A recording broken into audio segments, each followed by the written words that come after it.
Hello student, good morning. मैं doctor Bhupendra आपका स्वागत करता हूं अग्रसेन कन्या महाविद्यालय के ऑनलाइन प्लेटफॉर्म पर। देखिए बच्चों, पिछले वीडियो के अंतर्गत हमने आपको जो है मैकेनिज्म ऑफ हार्मोन्स समझाया था और उम्मीद करता हूं आपको समझ में आ गया होगा। इसी लेक्चर सीरीज़ के अंतर्गत आज हमारा जो अगला टॉपिक है वो टॉपिक है आपका पीयूष ग्रंथि।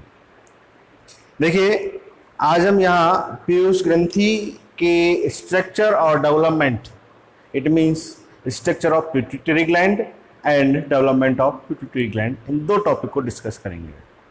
उससे पहले हम पीयूष ग्रंथि की सामान्य जानकारी के बारे में बात कर लेते हैं। देखिए बच्चों, पीयूष ग्रंथि कहाँ स्थित होती है, क्या इसका आकार है और क्या इसका मैन पावर है, ये थोड़ा सा अपन बताएं। देखिए बच्चों, पीयूष ग्रंथि जो है वह हमारे मस्तिष्क के अंतर्गत, हमारे मस्तिष्क के स्फिनोइड अस्थि, लगभग यहाँ साइड में स्फिनोइड अस्थि के सेला टर्शिका नामक गर्त के अंतर्गत पाई जाती है। कहाँ? स्फिनोइड अस्थि के सेला टर्शिका नामक गर्त के अंतर्गत पाई जाती है, जो कि लगभग 1 सेंटीमीटर के व्यास की होती है बच्चों। इसका व्यास जो है वो लगभग कितना होता है? 1 सेंटीमीटर। 1 सेंटीमीटर तो इसका क्या होता है बच्चों? व्यास होता है और लगभग जो है 500 mm जो है बच्चों इसका क्या होता है? वजन होता है। मतलब ये एक बहुत ही छोटे दाने के समान संरचना होती है। हम एक अंदाजा लगा सकते हैं कि 1 सेंटीमीटर क्या होता है? लगभग बहुत छोटा भाग, 1 सेंटीमीटर भाग जो है, इतना सा हिस्सा जो है इसका क्या होता है? व्यास होता है और इसका जो वजन है वह लगभग कितना होता है? 500 mm मिलीग्राम होता है। ठीक है बच्चों, ये जो पीयूष ग्रंथि है ये हमारे स्फिनोइड अस्थि के सेला टर्शिका जो गर्त है उसके अंतर्गत एक तंतुनुमा संरचना होती है, जिसे अपन कहते हैं इनफंडिबुलम तंतु, या ठीक है, इनफंडिबुलम तंतु। और उस इनफंडिबुलम तंतु के द्वारा किससे जुड़ी हुई होती है? हाइपोथैलेमस से जुड़ी हुई होती है। हाइपोथैलेमस क्या है? हाइपोथैलेमस पीयूष ग्रंथि के ऊपर पाई जाने वाली क्या है? ग्रंथि होती है, ठीक है, जो कि इनफंडिबुलम से जुड़ी हुई होती है। तो ये तो इसकी क्या हुई बच्चों? स्थिति हुई। अब बात करते हैं पीयूष ग्रंथि के सामान्य व्यवहारिक रूप के बारे में। तो देखिए बच्चों, पीयूष ग्रंथि को हम एक और उपनाम से जानते हैं, हाइपोफाइसिस। क्या नाम है? हाइपोफाइसिस। इसका एक दूसरा नाम भी है, ठीक है। और एक इसका ऐसे कॉमन नेम होता है, हम कहते हैं इसको मास्टर ग्लैंड। क्या कहते हैं इसको? अपन मास्टर ग्लैंड कहते हैं। और मास्टर से ग्लैंड क्यों कहते हैं? मास्टर ग्लैंड इसलिए अपन कहते हैं इसको क्योंकि ये पीयूष ग्रंथि जो है वह हमारे, या यूं कहूं कि मेमेलियंस जो है उनकी जो अन्य अंतःस्त्रावी ग्रंथियां होती हैं उनकी क्या करता है? उनका नियमन करता है कौन? पीयूष ग्रंथि। आई बात समझ में? तो इसलिए क्या कहा जाता है इसको? Master gland. इट मींस क्या करता है? नियमन और नियंत्रण करता है। तो इसको अपन किस नाम से भी जानते हैं?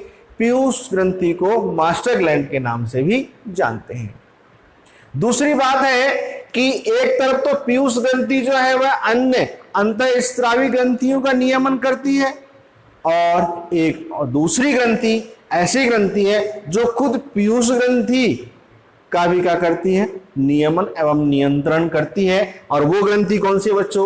वो ग्रंथि है कौन सी? हाइपोथैलेमस। इसलिए इस हाइपोथैलेमस को उपनाम दिया गया है मास्टर ऑफ मास्टर ग्लैंड। ठीक है, तो पीयूष ग्रंथि तो क्या है? मास्टर ग्लैंड है, लेकिन जब इसका भी नियंत्रण करने वाली दूसरी ग्रंथि है तो उसका नाम क्या हो गया? Master of master gland. It means hypothalamus. आई बात समझ में? ठीक है, तो ये बात थी क्या बच्चों कि पीयूष ग्रंथि कहाँ होती है, इसका आकार कैसा है, कितना इसका वजन है, और यह है क्या। हाँ, एक बात और, पीयूष ग्रंथि के द्वारा बच्चों जो है लगभग 9 कितने 9 पॉलीपेप्टाइड हार्मोन्स का स्त्रवण किया जाता है। कितने? 9 पॉलीपेप्टाइड हार्मोन्स का क्या किया जाता है? स्त्रवण किया जाता है, जो कि अन्य अंतःस्रावी ग्रंथियों का क्या करती है? नियमन करती है। ठीक है, अब देखिए हम बात करते हैं इसकी संरचना की। तो देखिए बच्चों, यहां मैंने डायग्राम बना रखा है पीयूष ग्रंथि की संरचना। तो देखिए बच्चों, पीयूष ग्रंथि जो है वह मुख्यतः 2 पालियों में विभाजित होती है, एक एंटीरियर और एक पोस्टीरियर। एंटीरियर लूप और पोस्टीरियर लूप, इन्हें जो है हम अन्य नाम अर्थात एडिनो हाइपोफाइसिस और दूसरा है बच्चों कौन सा? Neuro hypophysis. अर्थात इसे हम 2 पालियों में विभाजित करते हैं, एडिनो हाइपोफाइसिस और न्यूरो हाइपोफाइसिस। तो देखिए, जहां ये रेड कलर से मैंने यहां पर इसको जो है बना रखा है, ये कौन सा भाग हो गया? इसका एडिनो हाइपोफाइसिस हो गया। और दूसरा जो मैंने यहाँ ये ब्लैक कलर से इसको लाइन जो किया हुआ है, ये कौन सा है? इसका न्यूरो हाइपोफाइसिस है। अब देखिए, ये प्रत्येक लूप जो है वह 3 भागों में विभाजित है। यहां ऊपर ही ऊपर सबसे पहले जो एक नलिका के समान संरचना दिखाई दे रही है बच्चों, ठीक है, जो यहां ये ऊपर नलिकाकार संरचना जो दिखाई दे रही है, इसी को क्या कहा गया बच्चों? पार्स ट्यूबरलिस कहा गया है। ठीक है, तो दोनों तरफ है ये पार्स ट्यूबरलिस जो है, इसके चारों ओर लिपटी होती है। इन्फंडिबुलम जो इसका भाग है, इस इन्फंडिबुलम स्टाल्क के चारों तरफ जो है इस कौन सा? एडिनो हाइपोफाइसिस का ये ऊपरी भाग इसके ओर क्या हो? लिपटा हुआ होता है। ठीक है, तो वो कौन सा हो गया? पार्स ट्यूबरलिस हो गया। ठीक है, दूसरा है बच्चों कि इन दोनों लूपों के बीच का जो भाग है, जो कि मैंने यहां ब्लू लाइन से ये बना रखा है, ये कौन सा हो गया?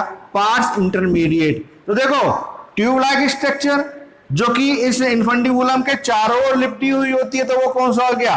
पार्स ट्यूबरलिस हो गया। और इन दोनों लूपों के मध्य का जो भाग होता है, ये कौन सा हो गया? पार्स इंटरमीडिएट या पार्स इंटरमीडिया। तो इंटरमीडिएट क्या होता है? 2 के बीच जो पाई जाने वाली संरचना वो होती है, या जो वस्तु होती है वो क्या कहलाती है? इंटरमीडिएट कहलाता है। तो यही ये नाम दिया हमने यहां पर, क्या? Parse intermedia.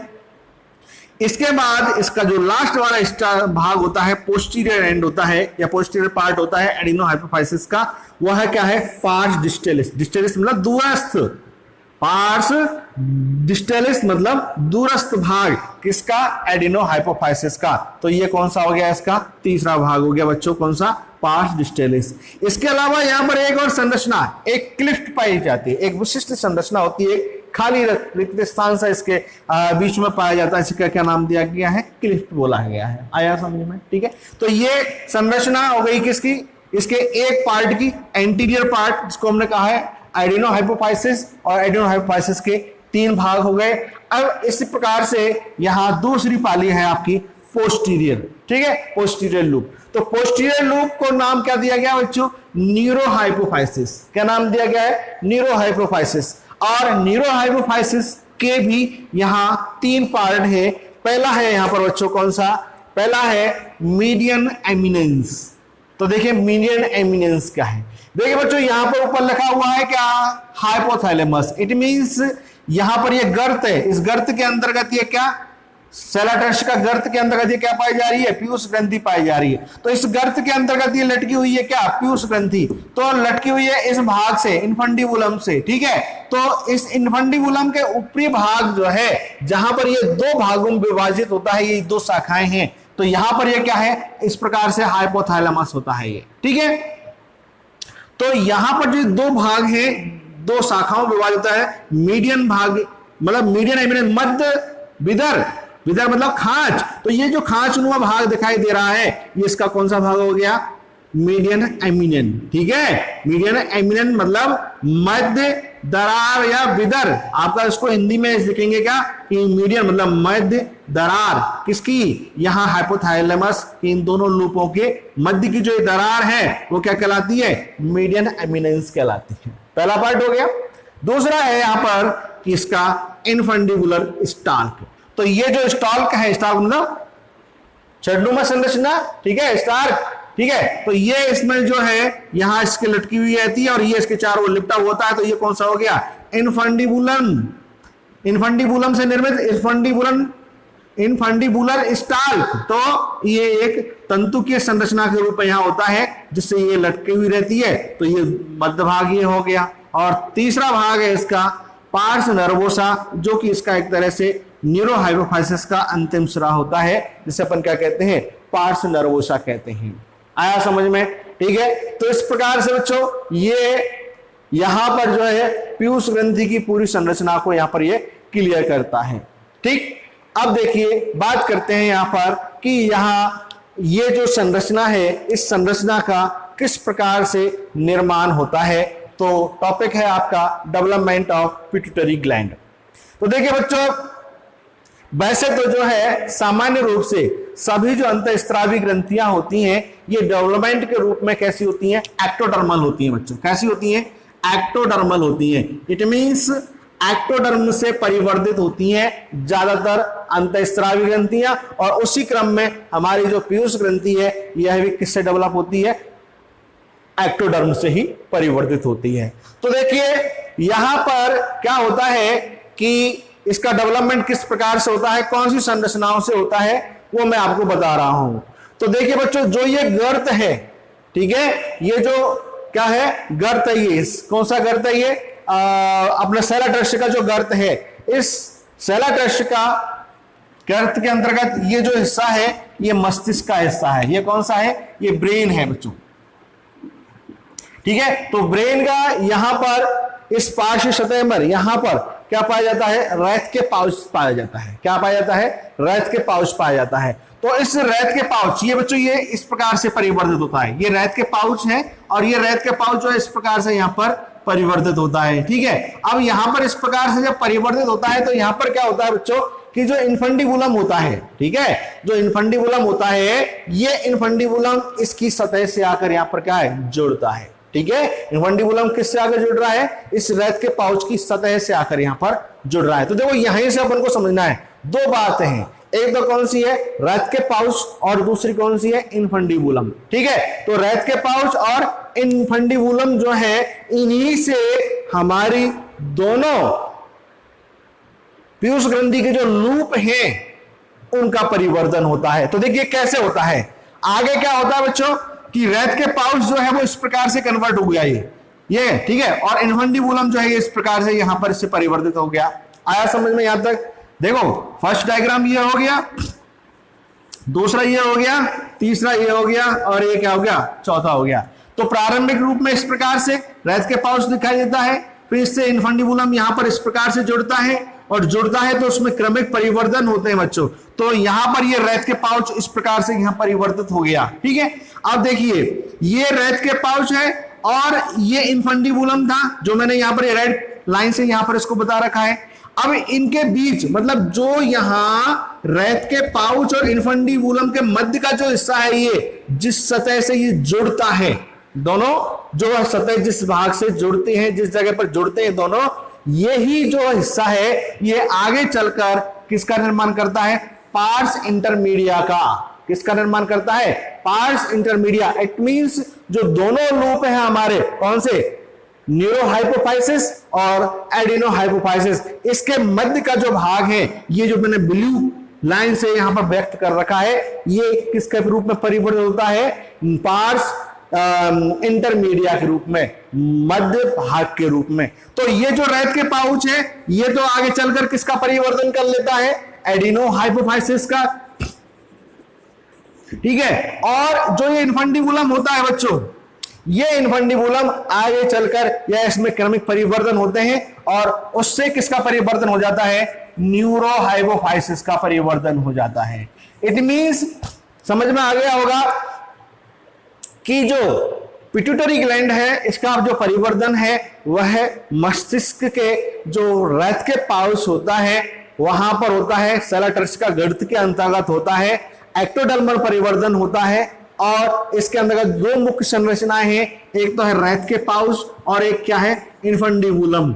और रैत के पाउच और इनफंडिबुलम इन जिस सतह पर जुड़ते हैं, वह सतह या मध्य वाला जो भाग है वो तो आगे चलकर किसका निर्माण करता है, पार्स इंटरमीडिया का निर्माण करता है, और इनफंडिबुलम जो होता है वो किसका निर्माण करता है, न्यूरो हाइपोफाइसिस का निर्माण करता है, इट मींस पोस्टीरियर लूप का, ठीक है। और जो रेस्के पाउच जो होता है बच्चों, ये किसका निर्माण करता है, एडिनो हाइपोफाइसिस का परिवर्धन करता है।